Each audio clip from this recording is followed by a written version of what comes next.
Picture this, a hillside field in Ohio. Youth soccer players running drills in the chill morning air, parents pacing the sidelines with coffee in hand.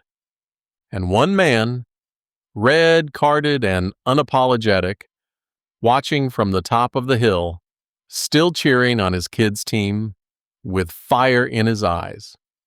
That same man once left apartheid South Africa with 2 kids, 2 suitcases, and $1,000. He would go on to revolutionize kidney transplant medicine, fly across the globe to consult for kings, and feed the family dog like it was a Michelin-starred guest. We walk past miracles every day and call them ordinary people. Martin Roy First was one of those miracles. I'm Steve Rode, and this is True Stories from the Obit Files. Every Monday, I share one real story from a real obituary about someone whose life you never knew about. These aren't celebrities or headlines, just regular people who lived extraordinary lives right under our noses. If stories like this matter to you, make sure you're subscribed. I share a new one every Monday. Martin Roy First passed away on July 18th, 2025. He was 82. Born in Johannesburg, South Africa, Roy's life was shaped by injustice early, and he spent the rest of it fighting against it, with both heart and science. But what stayed with me? It's how he showed up in every part of life, fiercely, funnily, and fully. Roy was a legendary prankster. He once stole his parents' car before he had a license. I can almost picture the smirk. But beneath the mischief was someone you wanted in your corner. Not just because he was a doctor, because he was a rock. He listened, he advised, he cared.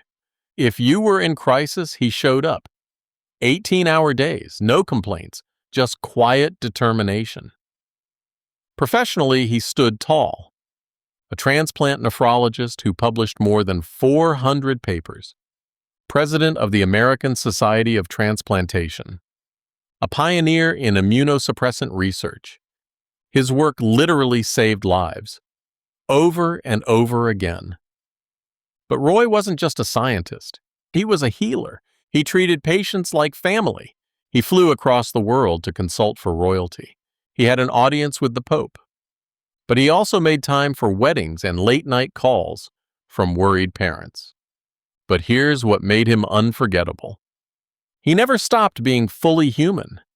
He adored being a soccer dad, so much that, yes, he got red-carded for defending a kid on the field. And instead of leaving, he climbed a hill to watch from afar, still cheering, still present. He doted on pets, feeding his grand dog Fenway and former family dog Sydney like they were royalty.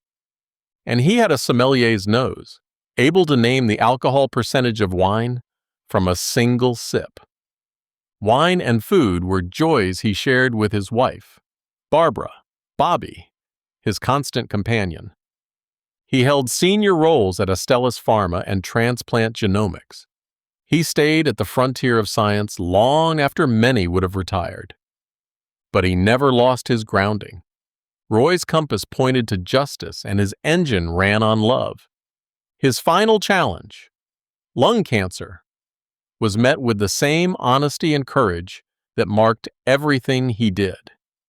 He's survived by Bobby, his 2 brothers, his devoted children Stephen and Lee, their spouses Jill and Rick, and 4 grandchildren, Michael, Ethan, Matthew, and Jackson. And a wider circle, friends, colleagues, chosen family, who will carry his legacy forward. The world lost a medical giant. But maybe more importantly, it lost a man who made even life's hardest moments bearable, with humor, with love, with deep and generous presence. Every person has a story like this tucked inside them.